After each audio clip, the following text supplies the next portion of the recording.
Acompanhe agora mais um tema doutrinário do Evangelho de Jesus. Boa noite, meus irmãos, minhas irmãs. É com muita satisfação, alegria, que nós retornamos a esta casa, que amamos muito, onde somos realmente recebidos fraternalmente como irmãos espíritas. E antes eu quero desejar a todos os irmãos um feliz 2016, com muita paz, saúde, prosperidade em todos os sentidos, sobretudo no sentido espiritual. Nós acabamos de ouvir a leitura dessa parábola e até hoje ainda existem aquelas pessoas que consideram essa parábola, de uma infantilidade sem limites. Por que alguém vai se recusar a comparecer a uma festa de casamento, sendo que possivelmente é um momento em que se vive em plena alegria, todos os convidados, amigos dos familiares dos noivos, todos se aproveitam, se alegram, se confraternizam, se satisfazem no banquete oferecido. Enfim, é uma festa que aquele que é convidado se orgulha de estar nela. E, além do mais, criticam dizendo, e para impor tamanha resistência, a ponto de sacrificar, de torturar e matar os servos que os convidaram? Mas é que, infelizmente, até hoje, a humanidade, muitos poucos da humanidade, percebem o sentido profundo da parábola. Porque nós sabemos que a parábola, no seu sentido léxico, no sentido do dicionário, ela é uma alegoria, é uma ficção, é um meio de se escrever de uma forma ficcionista, mas que, no fundo, a sua essência conserva um grande, um imenso, um profundo ensinamento moral. E as parábolas de Jesus, portanto, em se tratando de parábolas ditadas pelo Espírito mais perfeito, mais puro, que veio ao nosso planeta, que reencarnou aqui, por certo, esse conteúdo, esse sentido, ele é de um profundo sentido espiritual, que poucas pessoas podem realmente perceber. E justamente dizendo a respeito disso, Emmanuel, no livro Religião dos Espíritos, no item que ele intitulou de Para o Céu, ele diz que todas as coisas que existem na vida são pertences de Deus, à disposição do homem, são oferecidos ao homem para que ele trabalhe usando das coisas disponíveis a serviço do bem, para que se elevem cada vez mais à lei do amor. E que, paralelamente a todas essas disponibilidades colocadas aqui na parte material, no plano material, para que o homem lavore com ela, as trabalhe e possa voar, como diz Emmanuel, em todas as latitudes do planeta, evidentemente que exercitando a sua inteligência na criação daquilo que lhe vem trazer mais conforto, mais comodidade. Paralelamente a isso, há sempre um apelo de ordem espiritual. E Emmanuel acrescenta que bem poucos que trabalham horizontalmente aqui no planeta para construir no plano material, se apercebem desse apelo, que consiste justamente em convocando o homem para cada vez mais se eleve, para se aproximar cada vez mais da prática da lei de Deus. Ele acrescenta que, nesse sentido, a narrativa dessa parábola é justamente a confirmação inicial desse apelo que Jesus fez na época em que aqui ele esteve, sobretudo em primeira monta, àqueles que já eram convidados, ou seja, aos hebreus, e que não foi atendido. E que esse apelo ainda continua. Essa parábola narra esse apelo. E ele, interpretando a parábola, ele acrescenta o seguinte, que o reino de Deus, a que é referido na parábola, é a plenitude espiritual, ou seja, o ápice da evolução, o ponto mais alto da evolução do espírito, em que nós podemos afirmar também que é o limite mais elevado da vida futura. A vida futura que o Evangelho, que a doutrina espírita, seja nas obras básicas como nas obras complementares, se referem, é justamente essa vida de todos os dias, que significa cada dia um recomeço para cada um de nós.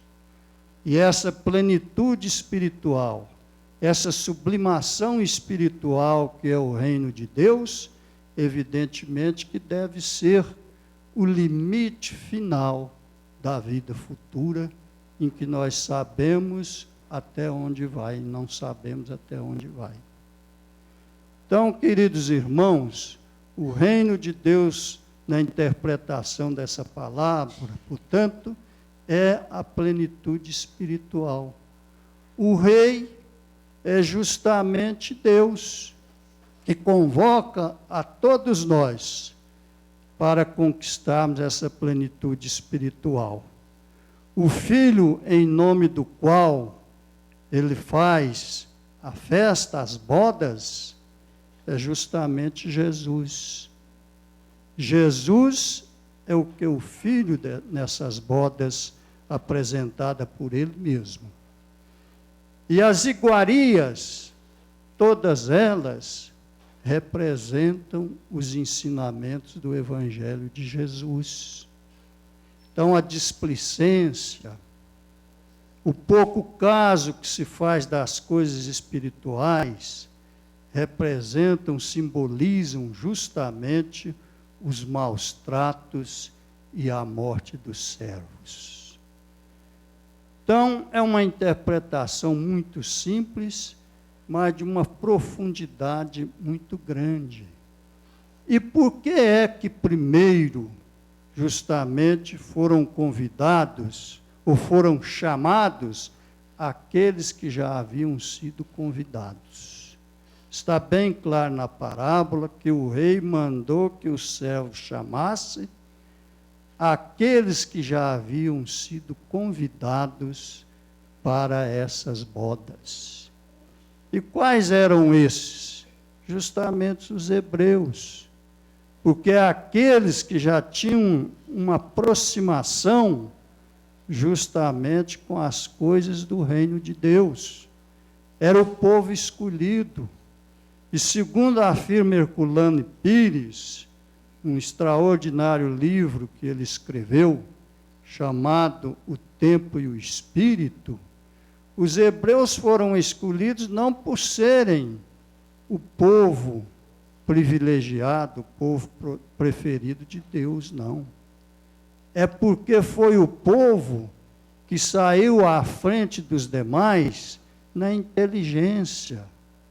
E essa inteligência, esse desenvolvimento da inteligência, levou esse povo a ser o primeiro a se comunicar diretamente com Deus.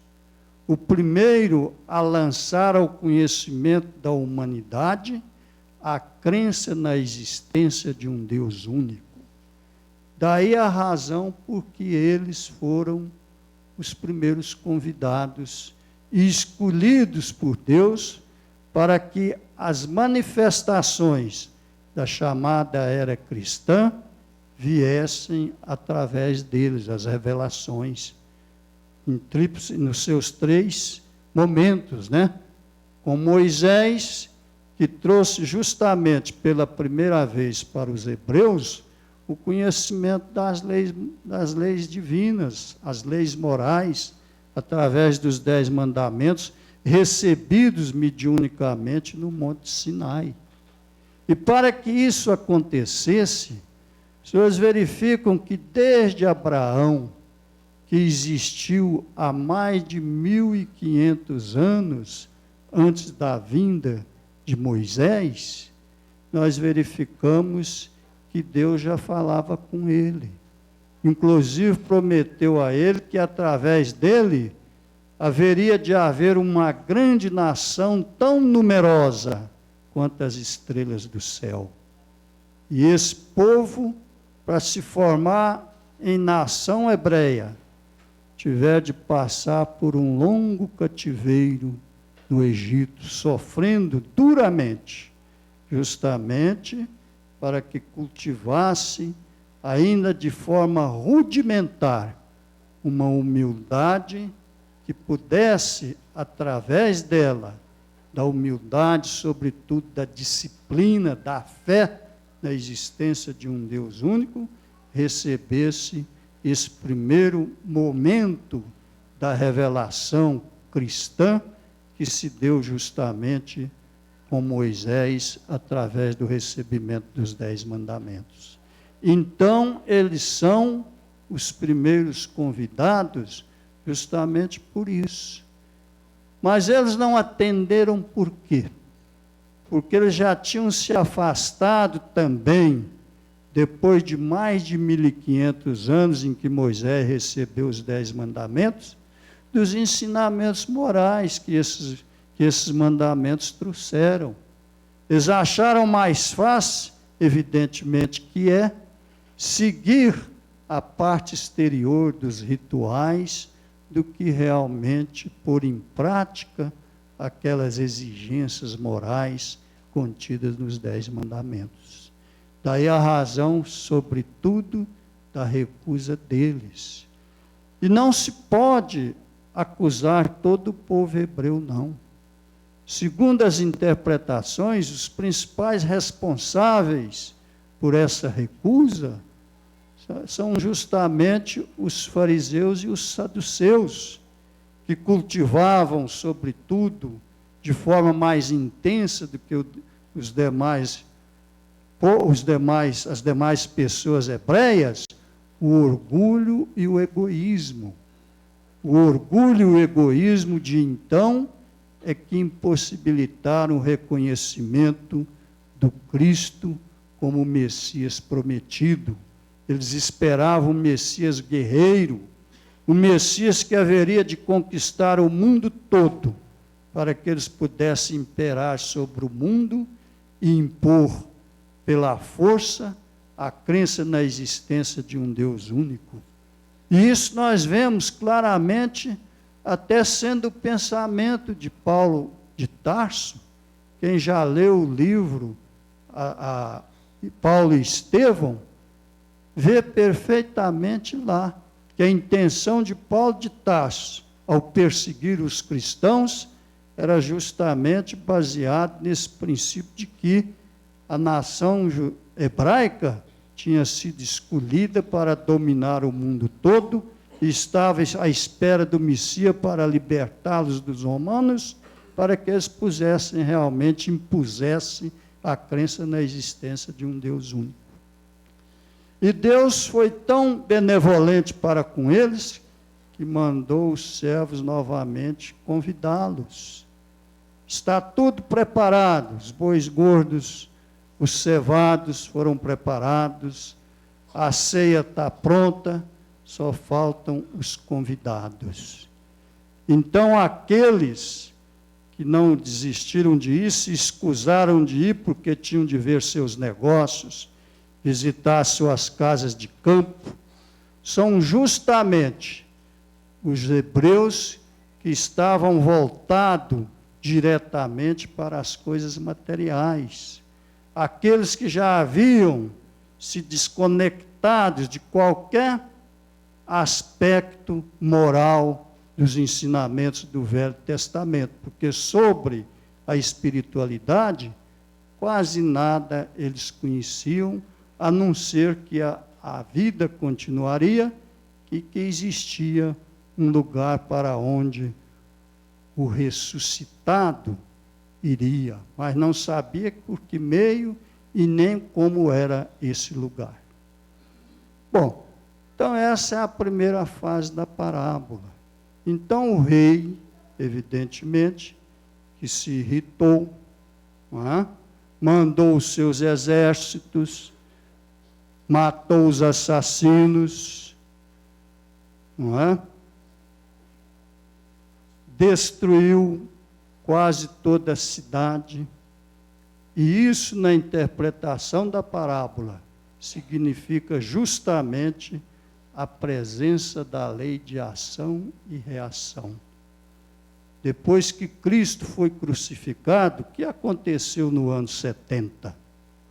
Roma desfez a nação hebreia, embora fosse dominada, arrasou Jerusalém, os hebreus, os judeus foram dispersos pelo mundo, entraram em sofrimento, e aí se cumpriu a lei de causa e efeito pelo grande erro, o grande crime que eles cometeram com o assassinato de Jesus.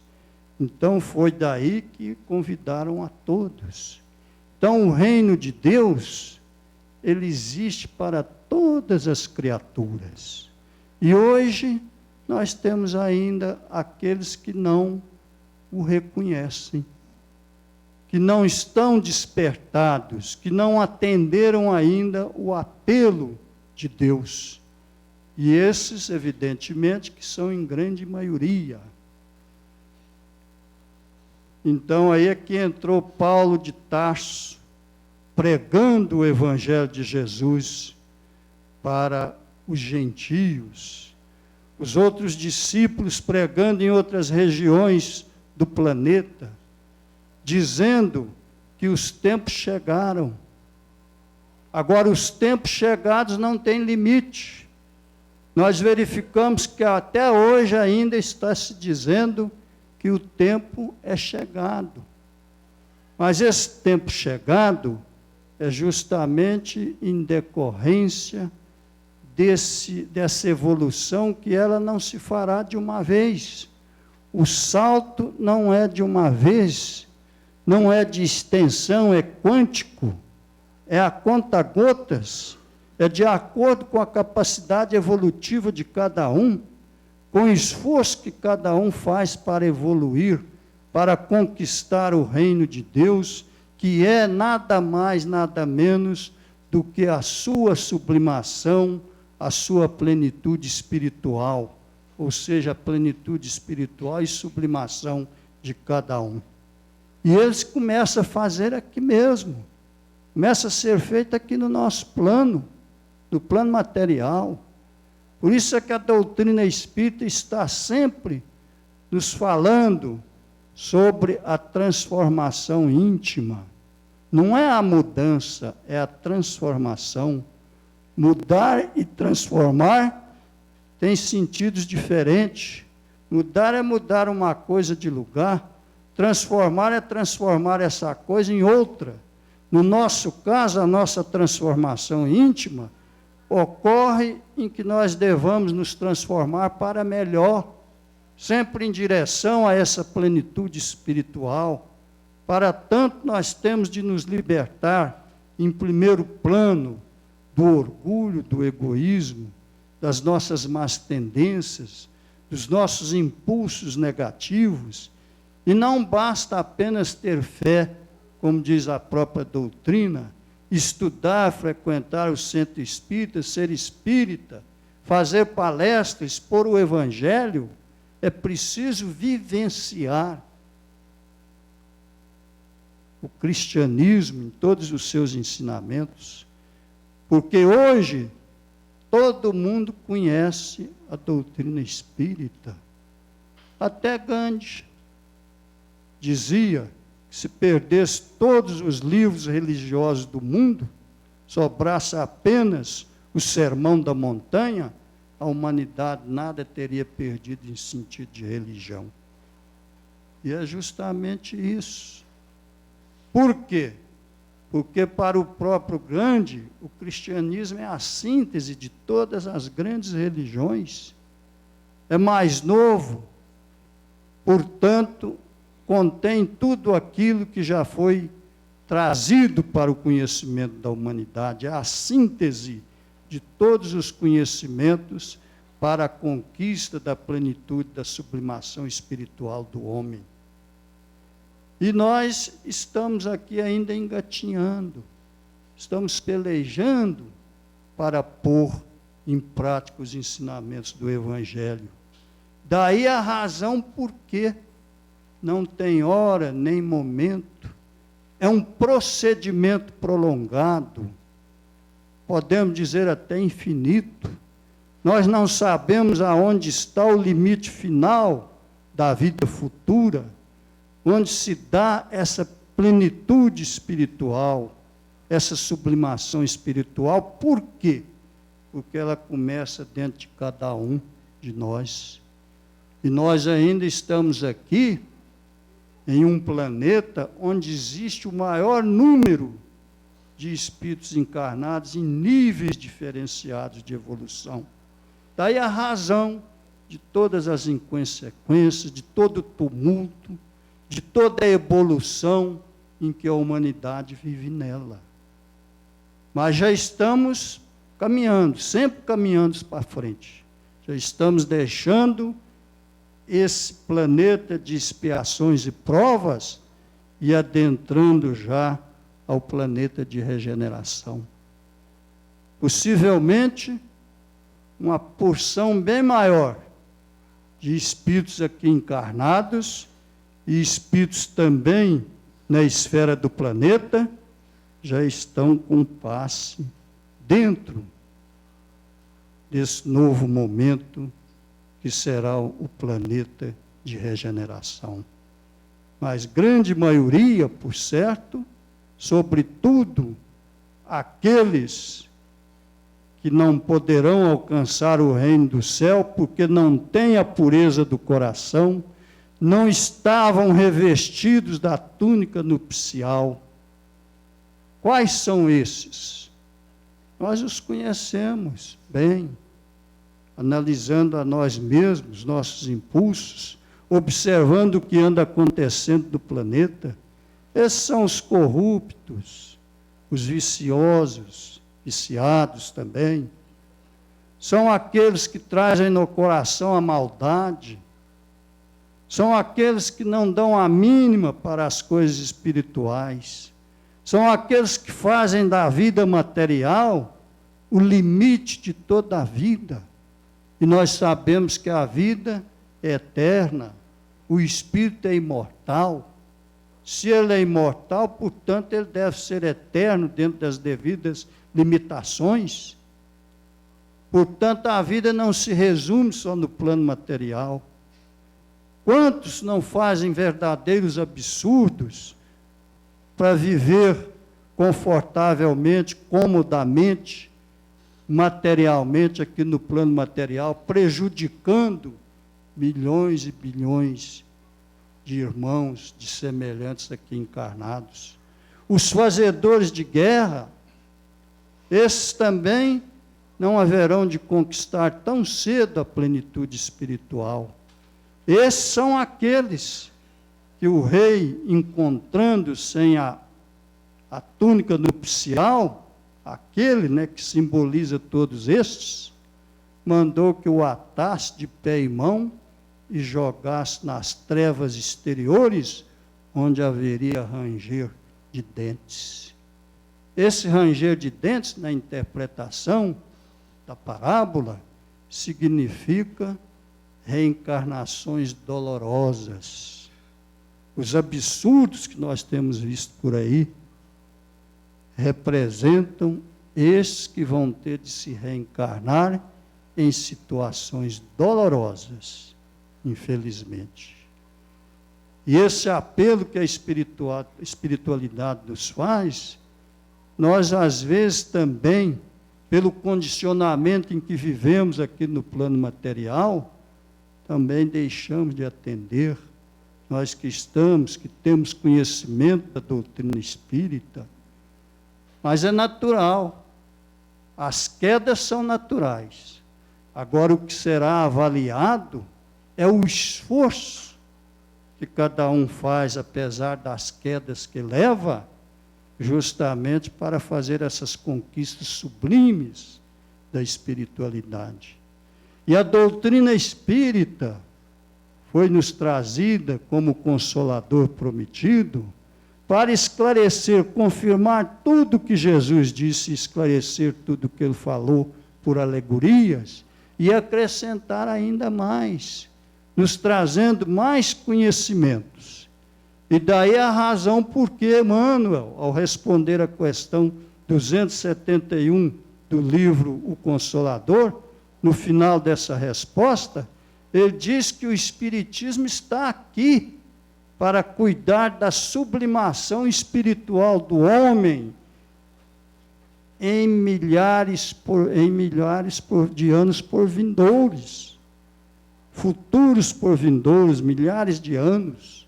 Portanto, nós sabemos também até quando isso se dará, até quando os ensinamentos da doutrina espírita será completamente exaurido e praticado, representando o Evangelho de Jesus na sua complementação maior.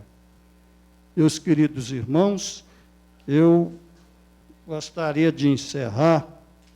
Hoje eu estou com um óculos em substituto e ele só me faz eu enxergar de perto, né? Uma lição também de Emmanuel, no livro Alma e Coração, e que tem o título Para o Reino de Deus, psicografado por Chico, esse livro. Ele nos diz sobre o que nos é exigido para a conquista dessa plenitude espiritual. Para que atinjamos no mundo o reino de Deus, não nos pede o Senhor peregrinações de sacrifício a regiões particulares. Espera, entretanto, demonstremos coragem suficiente para viver dia por dia, no exato cumprimento de nossos deveres, na viagem difícil da reencarnação. Não exige nos diplomemos nos preceitos gramaticais do idioma. Espera, porém, que saibamos dizer sempre a palavra equilibrada e reconfortante. Não nos obriga a renúncia dos bens terrenos. Espera, todavia, que nos dediquemos a administrá-los sensatamente. Não nos impele às ginásticas especiais para o desenvolvimento prematuro de forças físicas e psíquicas. Espera, entretanto, nos esforcemos para barrar pensamentos infelizes, dominando as nossas tendências inferiores. Não nos solicita a perfeição moral de um dia para outro. Espera, contudo, nos disponhamos a cooperar com ele, suportando injúrias e esquecendo-as em favor do bem comum. Não nos determina sistemas sacrificiais de alimentação. Espera, porém, sejamos no respeito ao corpo que a lei da reencarnação nos haja emprestado. Não nos aconselha o afastamento da vida social. Espera, no entanto, que exerçamos a bondade e paciência, perdão e amor.